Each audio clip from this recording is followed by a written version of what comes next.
أعوذ بالله من الشيطان اللعين الرجيم. بسم الله الرحمن الرحيم.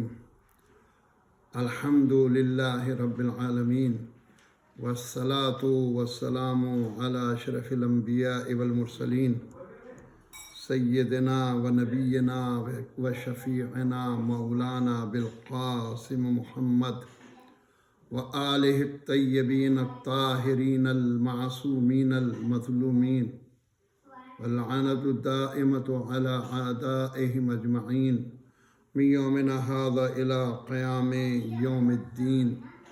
أما بعد، فقد قال الله تبارك وتعالى في كتابه المبين، وهو أصدق القائلين وقوله الحق. بسم الله الرحمن الرحيم. شهر رمضان الذي أنزل فيه القرآن هدى للناس وبينات من الهدى والفرقان. ناظرین کرام، ہم آپ کی خدمت میں پروگرام لے کر حاضر ہیں.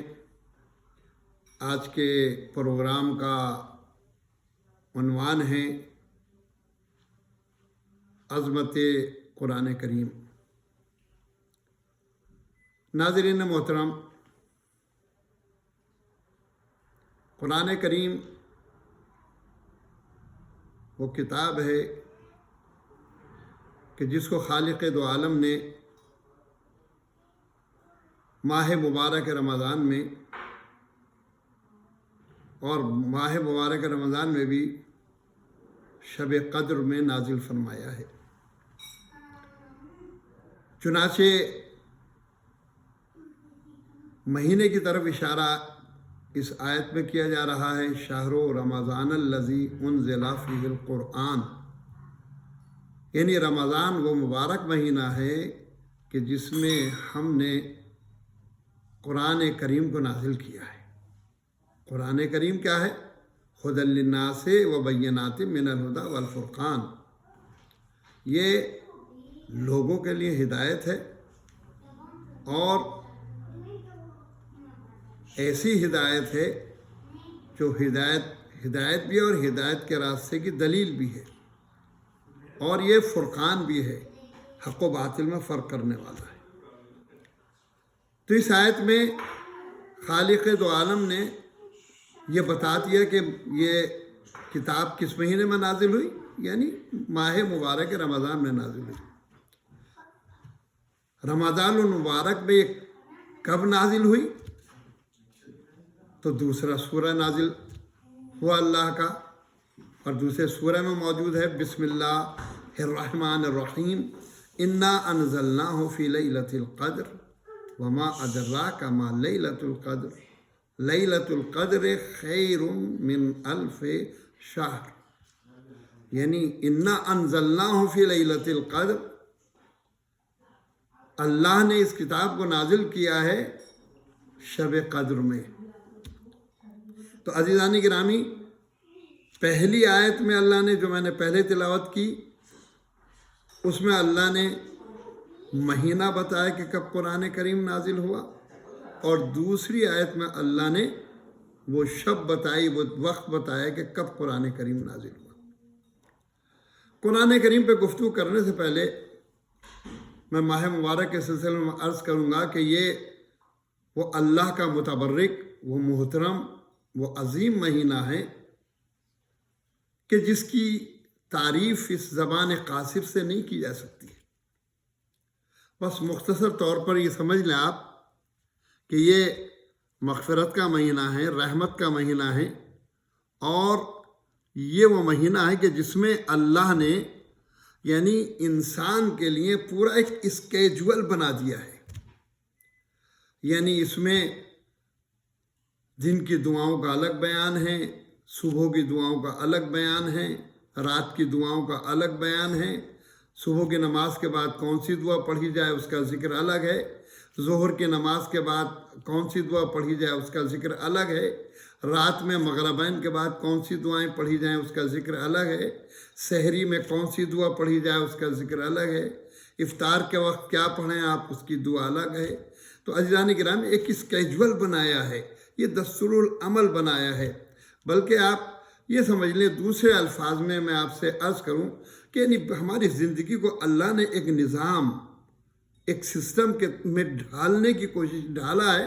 یہ الگ بات ہے کہ اگر ہم کوشش کریں تو ہم بہترین اور مثالی انسان بن سکتے ہیں، اور ہماری زندگی سراپا کامل ایک بہترین انسان کی شکل میں آ سکتی ہے۔ تو اس میں اطاعت پروردگار کے اصول بیان کیے گئے ہیں، کس طریقے سے اللہ کی بارگاہ میں حاصل کرو، یہ طریقہ حاضر ہو جاؤ، یہ طریقہ بیان کیا گیا ہے۔ یوں سمجھ لیجیے آپ کہ یہ رمضان نہیں ہے بلکہ مبارک مہینہ ایک یونیورسٹی کی حیثیت رکھتا ہے، اور جسے یوں سمجھ لیں آپ کہ یونیورسٹی کا سلیبس بھی ہوتا ہے۔ تو اس یونیورسٹی کا سلیبس جو ہے قرآن کریم ہے، اور اس یونیورسٹی میں ٹیچرز بھی ہوتے ہیں، پروفیسرز بھی ہوتے ہیں، ڈاکٹرز بھی ہوتے ہیں۔ تو اس یونیورسٹی کا عظیم ترین پروفیسر کا نام ہے حضرت محمد مصطفیٰ صلی اللہ علیہ وآلہ وسلم۔ ان کے بعد جو پروفیسرز آئے ہیں اپنے اپنے زمانے میں، وہ ہیں ائمہ طاہرین علیہم الصلاۃ والسلام۔ پڑھنے والے تمام انسان ہیں، تمام انسانوں کے لیے دعوت فکر ہے۔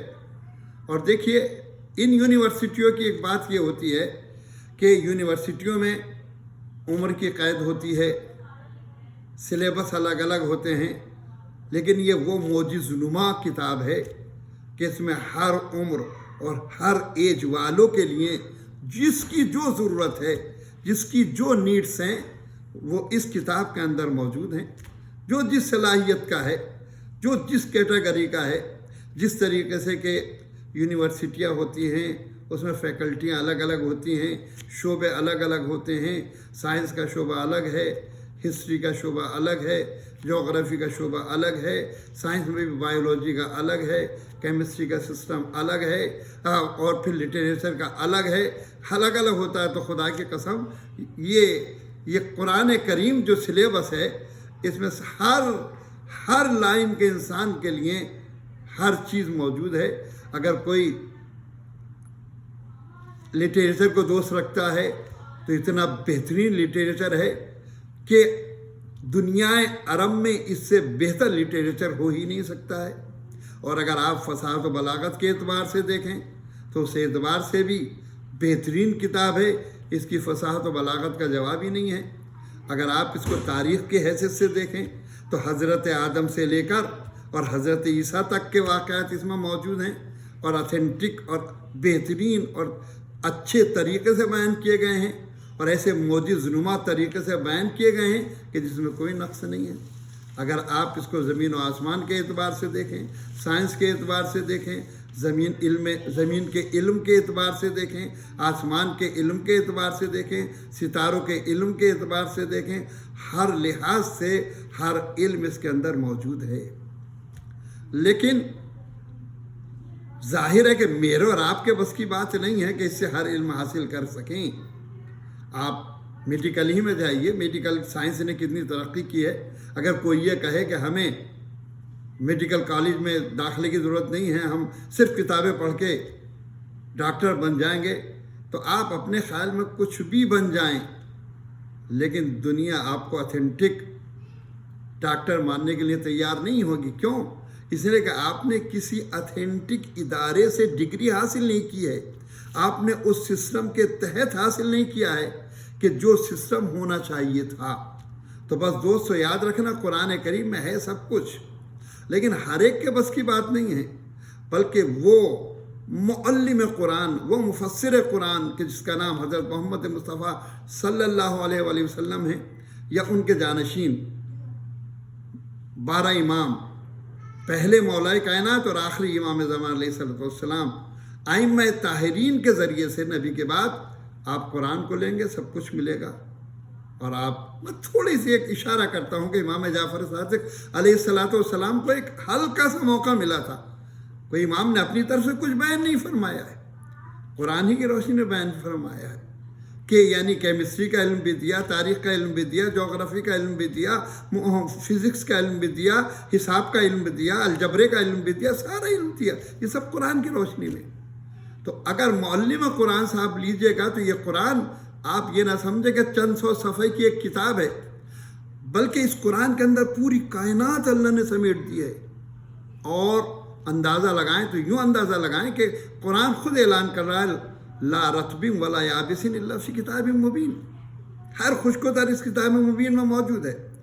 لیکن دوستو، اس سے قبل کہ میں قرآن کے میں غور و فکر اور قرآن سے ہدایت اور دوسری چیزوں کے بارے میں عرض کروں، میں آج کے درس کو چند حصوں میں تقسیم کرتا ہوں۔ چونکہ ماہ مبارک کا زمانہ ہے تو پہلے میں تلاوت قرآن کریم کے سلسلے میں کچھ احادیث بیان کرتا ہوں کہ قرآن کریم کی کتنی اہمیت ہے تلاوت کرنے کے اس مہینے میں، اور لیکن ظاہر ہے کہ تلاوت سے پہلے کچھ آداب تلاوت بھی ہیں۔ آداب تلاوت کہ کس طریقے سے آپ قرآن کریم کی تلاوت کریں، چونکہ یہ وہ کتاب ہے کہ اس میں یعنی اس سے اتنے فیوز و برکات ہیں، اس سے اتنے فائدے آپ حاصل کر سکتے ہیں، خیر و برکت بھی حاصل کر سکتے ہیں، ہدایت بھی حاصل کر سکتے ہیں۔ آپ جو ہیں یہ امراض کا علاج بھی ہے، یہ روحانی علاج بھی ہے، یہ تاریخ کا بیان بھی ہے، اس میں الہیات کو بھی بیان کیا گیا ہے، اس میں فلکیات کو بھی بیان کیا گیا ہے، اس میں ارضیات کو بھی بیان کیا گیا، سب کچھ ہے۔ لیکن میں پہلے تلاوت کی فضیلت کو آپ کے سامنے بیان کرتا ہوں کہ یہ تلاوت کے فوائد کیا ہیں اور تلاوت کا ثواب کتنا ہے۔ لیکن تلاوت سے پہلے میں عرض کروں گا آداب تلاوت، اس لیے کہ ہر چیز کا ایک طریقہ ہوتا ہے۔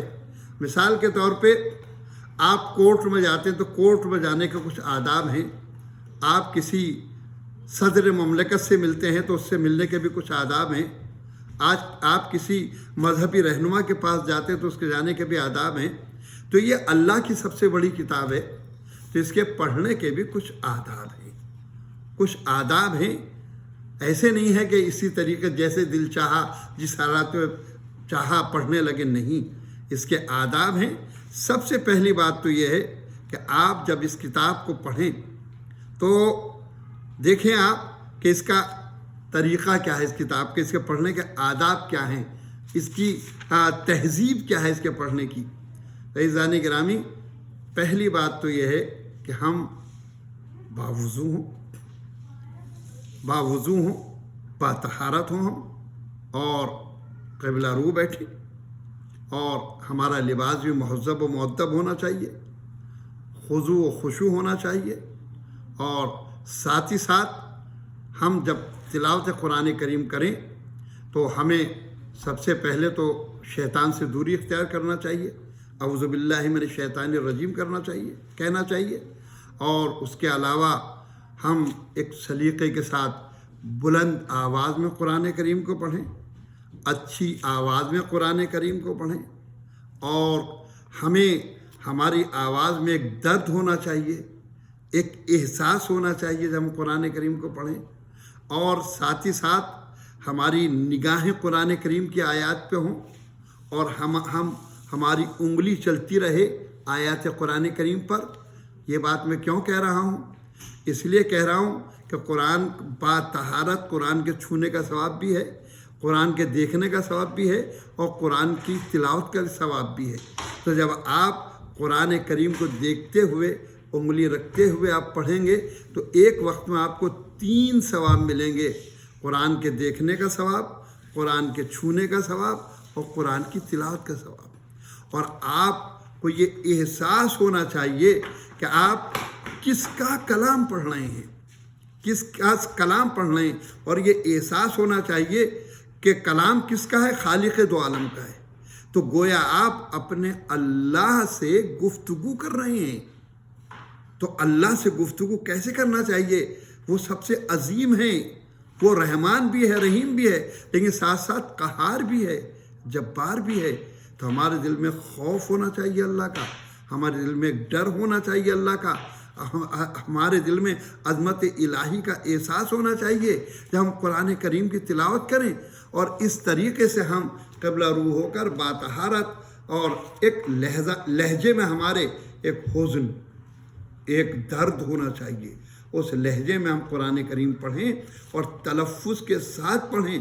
آپ کم پڑھیے مگر جتنا پڑھیے صحیح پڑھیے، یہ کہنے کے لیے نہیں کہ ہم نے 1 پارہ پڑھ لیا آج، ہم نے 2 پارے پڑھ لیا آج، نہیں، آپ جتنا پڑھیں بہت ثواب ہے، لیکن صحیح پڑھیں گے تب ثواب ہوگا۔ اگر آپ نے تلفظ سے ہی ادا نہیں کیا، آپ نے بے توجہی سے پڑھا، تو عزیزان گرامی یہ اس پڑھنے کا کوئی فائدہ نہیں ہے، اس پڑھنے کا کوئی فائدہ نہیں ہے۔ تو ہمیں احساس ہونا چاہیے ہم کیا پڑھ رہے ہیں، یہ ہمارے اندر اس بات کا احساس ہونا چاہیے۔ اور ساتھ ہی ساتھ میں آپ سے عرض کرتا ہوں کہ دیکھیے قرآن کریم دیکھ کر پڑھنے کا ثواب کتنا ہے۔ بہت سے لوگ کہتے ہیں ہمیں یاد ہے کچھ سورے پڑھ لیتے ہیں، اور ہم نے علماء سے سنا ہے کہ اگر 1 آیت پڑھ دی تو اس کا اتنا ثواب ہوگا رمضان میں، اور 1 سورہ پڑھ دیا تو اتنا ثواب ہوگا۔ بے شک یہ حدیث ہے، یہ آپ نے سنا ہے، لیکن قرآن کو قرآن کے طریقے سے آپ پڑھیں، دیکھ کے پڑھیں گے تو کتنا ثواب اور بڑھ جاتا ہے، آپ کو اندازہ ہے۔ جناب ابو ذر غفاری سے حدیث منقول کی گئی ہے کہ جناب ابو ذر غفاری جو کہ ان لوگوں میں سے ہیں جن کے بارے میں پیغمبر اسلام نے فرمایا کہ ابو ذر ان چند لوگوں میں سے ہیں، ان چند سچوں میں سے ہیں، ایک ابو ذر ان چند سچوں میں سے کہ ان کے علاوہ ایسے سچوں پہ آسمان نے اپنا سایہ نہیں ڈالا ہے۔ ایسے بے مثال سچے ابو ذر سے، ایسے صادق ابو ذر نے کیا حدیث نقل کی ہے۔ جناب ابو ذر فرماتے ہیں کہ نبی پاک نے فرمایا کہ علی کے چہرے پر نگاہ کرنا عبادت ہے۔ اس کے بعد بیان کرتے ہیں اور ماں باپ کے چہرے پر محبت سے نگاہ کرنا بھی عبادت ہے، اور مولا کائنات اور قرآن کریم کو دیکھنا، قرآن کریم کے الفاظ اور آیاتوں یعنی پاروں کا دیکھنا جو ہے، الفاظ کا دیکھنا جو ہے وہ بھی عبادت ہے، اور خانہ کعبہ کا دیکھنا عبادت ہے۔ آپ اندازہ لگائیں کتنی عظیم عبادت ہے کہ یعنی مولا کے چہرے کا دیکھنا عبادت، ماں باپ کے چہرے کا محبت سے دیکھنا عبادت، اور قرآن کریم کا دیکھنا عبادت، خانہ کعبہ کو دیکھنا عبادت۔ تو آپ جب پڑھیں گے اور نگاہیں ہوں گی تو تلاوت کا ثواب بھی آپ کو ملے گا اور دیکھنے کا ثواب بھی آپ کو ملتا رہے گا۔ لہٰذا ہمارا فریضہ ہے کہ ہم تلاوت کو احترام کے ساتھ کریں۔ اب تلاوت کا کتنا ثواب ہے آپ اندازہ لگائیں۔ یوں تو جب بھی آپ قرآن کریم کی تلاوت کریں گے اس کا ثواب ملے گا، لیکن یہ مہینہ چونکہ عزیزان گرامی رمضان المبارک کا مہینہ ہے، اور یہ رمضان المبارک جو ہے عبادت کی بہار کا مہینہ ہے، اور قرآن کریم کی بہار کا مہینہ ہے، اور قرب الہی کی بہار کا مہینہ ہے۔ چنانچہ اس سلسلے میں ہمارے 5ویں امام محمد باقر علیہ السلام نے ارشاد فرمایا ہے کہ ہر چیز کے لیے ایک بہار ہے، ایک زمانہ بہار کا ہوتا ہے۔ قرآن کی بہار کا زمانہ ماہ مبارک رمضان ہے، تو لہٰذا بہار میں چیزیں بڑی فراوان ملتی ہیں، بڑی کثرت سے ملا کرتی ہیں۔ یوں آپ چیزیں ڈھونڈیں گے تو ڈھونڈنے سے چیز مل تو جاتی ہے، لیکن اتنی مقدار میں نہیں ملتی جتنی بہار کے زمانے میں ملتی ہے۔ تو یہ ہے بہار قرآن کا زمانہ، ماہ مبارک رمضان میں اگر آپ تلاوت کیجئے گا تو کتنا ثواب ہے۔ آئیے اس کو معصوم علیہ السلام کی حدیث کی روشنی میں عرض کرتے ہیں۔ ہمارے اور آپ کے 8ویں امام امام علی رضا علیہ السلام نے فرمایا ہے کہ ماہ مبارک رمضان میں قرآن کریم کی 1 آیت کی تلاوت کرنا، کتنا ثواب ہے اس کا؟ یعنی قرآن کریم کی ایک آیت کا ماہ مبارک رمضان میں تلاوت کرنے کا ختم قرآن جو دوسرے مہینوں میں جتنا ثواب ختم قرآن کا ملتا ہے، یعنی پورا قرآن پڑھنے کا جتنا ثواب دوسرے مہینوں میں ملتا ہے، اتنا ثواب ماہ مبارک رمضان میں ایک آیت کے پڑھنے کا ملتا ہے۔ اب آپ سوچیں، اندازہ لگائیں کتنا ثواب ہے۔ اگر آپ نے ایک پیج پڑھا روزانہ، نہیں ہے زیادہ وقت آپ کے پاس، مان لیا میں نے تھوڑی دیر کے لیے ایک پیج پڑھا، اور اگر اس پہ 10 آیتیں ہیں تو کتنا ثواب مل گیا؟ 10 قرآن کے ختم کرنے کا ثواب جو دوسرے مہینوں میں ملتا، وہ ایک دن میں آپ نے ایک پیج کی 10 آیتیں پڑھی تو اس کا ثواب مل گیا، اور یہ آپ نے اپنے مرحومین کو بخش دیا۔ کتنا فائدہ پہنچا مرنے والوں کو۔ خود آپ کو بھی آپ کا ثواب کم نہیں ہوگا، لیکن مرنے والوں کو کتنا فائدہ ہوا۔ تو دوستو، یہ ماہ مبارک رمضان سے زیادہ فائدہ اٹھائیے۔ رحمت الہی کے دروازے کھلے ہوئے ہیں، ہر طرف سے بارش ہے رحمتوں کی، دعاؤں کی شکل میں، قرآن کی تلاوت کی شکل میں، دوسری چیزوں کی شکل میں، استغفار کی شکل میں، صدقے کی شکل میں، خیرات کی شکل میں، ہر شکل میں اللہ نے اپنی رحمتوں کا نزول فرمایا ہے۔ اور یہی نہیں بلکہ تلاوت قرآن کریم کے سلسلے میں اب میں آپ کے سامنے ایک دو احادیث اور نقل کرتا ہوں تاکہ اندازہ ہو کہ تلاوت قرآن کریم کی کتنی اہمیت ہے اور کتنی تاکید کی گئی ہے۔ ایک حدیث میں آیا ہے کہ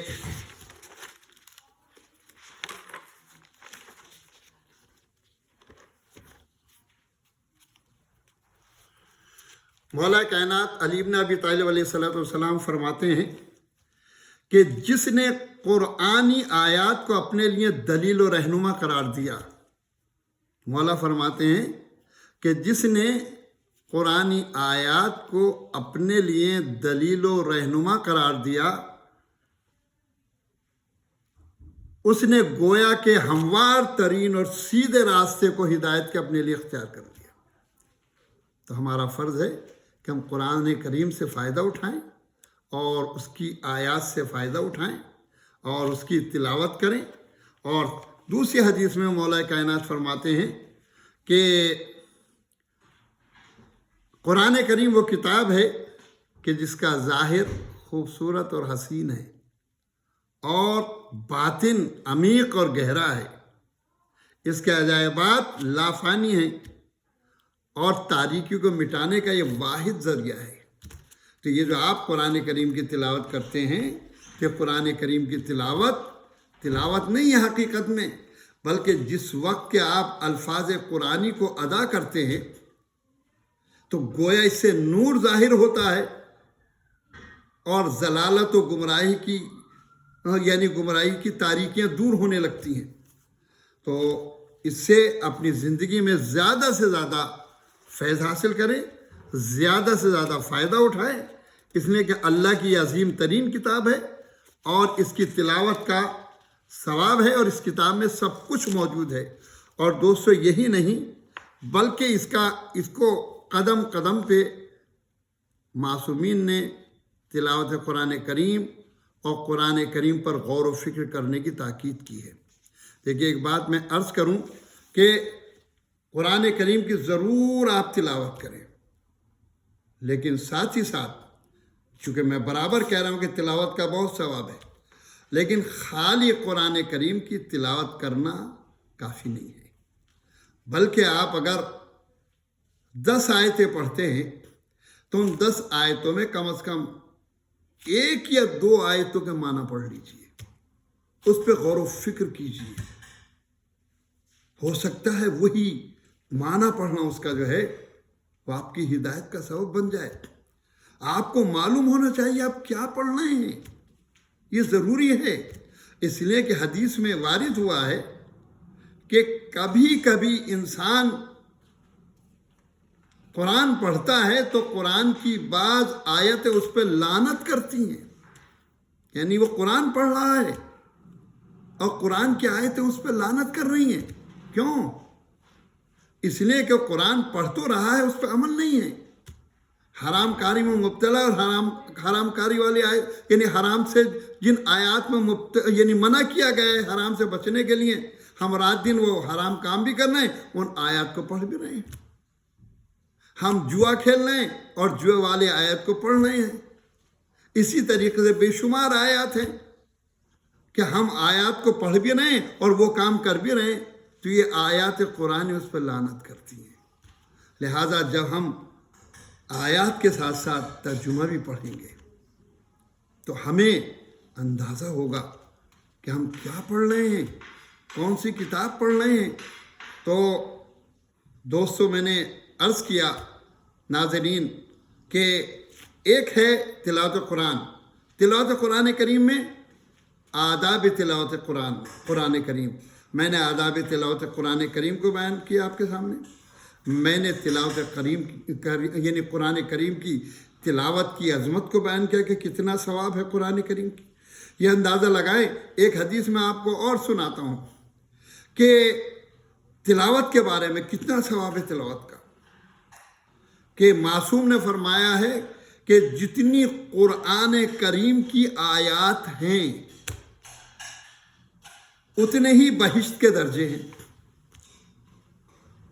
اور انسان جیسے جیسے قرآن کی آیات کی تلاوت کرتا ہے ویسے ویسے بہشت میں درجات بلند ہوتے ہیں۔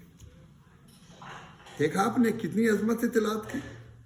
لیکن میں آپ ایک بات یہاں روک کے آپ سے عرض کروں گا کہ خالی تلاوت کرنا کافی نہیں ہے، ایمان کے ساتھ نبی پہ ایمان، نبی کے اہل بیت پہ ایمان، صحیح عقیدہ، صحیح معرفت، عظمت قرآن کو سمجھتے ہوئے، اور ساتھ ساتھ یہ سمجھے کہ ہم کیا کہہ رہے ہیں۔ تو اگر اس طرح آپ تلاوت قرآن کریم کریں گے تو ہر آیت پر بہشت میں ایک درجہ بلند ہوگا۔ قرآن کریم کے تلاوت کا بہت ثواب ہے عزیزان گرامی۔ تو آپ قرآن کریم کی تلاوت کے ساتھ ساتھ اس میں غور و فکر کی تاکید بھی کی گئی ہے۔ تو دوسرا مرحلہ کیا ہے؟ پہلا مرحلہ تلاوت میں بھی آداب تلاوت اور پھر تلاوت، اور تلاوت کے بعد مرحلہ ہوتا ہے کہ قرآن کریم کے اندر غور و خوض کرنا، فکر کرنا۔ تو عزیزان گرامی، میں آپ سے عرض کروں کہ اس میں کیا ہے قرآن کریم میں؟ عزیزان گرامی، یہ معرفت کا سمندر ہے۔ لفظ سمندر ایک چھوٹا سا لفظ ہے قرآن کریم کے علم کے مقابلے پر۔ کیوں؟ اس لیے کہ قرآن کریم میں ہے کہ اگر سمندر سیاہی بن جائیں اور 7 ایسے سمندر اس میں ملا دیے جائیں اور جن و انس مل کر اس کے فضائل کو لکھنا شروع کریں کلمات الہیہ کے، اور زمین و آسمان ورق بن جائیں، تب بھی کلمات الہیہ کے فضائل نہیں لکھے جا سکتے۔ یہ قرآن کریم میں عزیزان محترم۔ تو سوچیں آپ، یہ سمندر تو ہماری زبان کی کمزوری ہے کہ ہم کہتے ہیں کہ معرفت کا سمندر ہے۔ ارے ایسے ایسے نہ جانے کتنے سمندر آپ ملا دیں، تب بھی قرآن کریم میں جو علم ہے، جو معرفت ہے، جو گہرائی ہے، جو گیرائی ہے، وہ اس کا ہم اندازہ نہیں لگا سکتے۔ ہمیں تو بس نظر آتا کہ 2 دفتیوں میں لپٹی ہوئی کتاب ہے۔ جی نہیں، یہ تو بالکل اسی طریقے سے ہے یہ کہ جیسے ایک چپ کے اندر پوری لائبریری کو بند کر دیا جاتا ہے، ویسے خالق کائنات نے قرآن کے چپ کے اندر پوری کائنات کے علم کو سما دیا ہے۔ چنانچہ آپ اندازہ لگائیں تو میں آپ اس سلسلے میں ایک حدیث آپ کے سامنے نقل کرتا ہوں۔ ہمارا اور آپ کے چھٹے امام جعفر صادق علیہ السلام کے پاس ایک گروہ آیا۔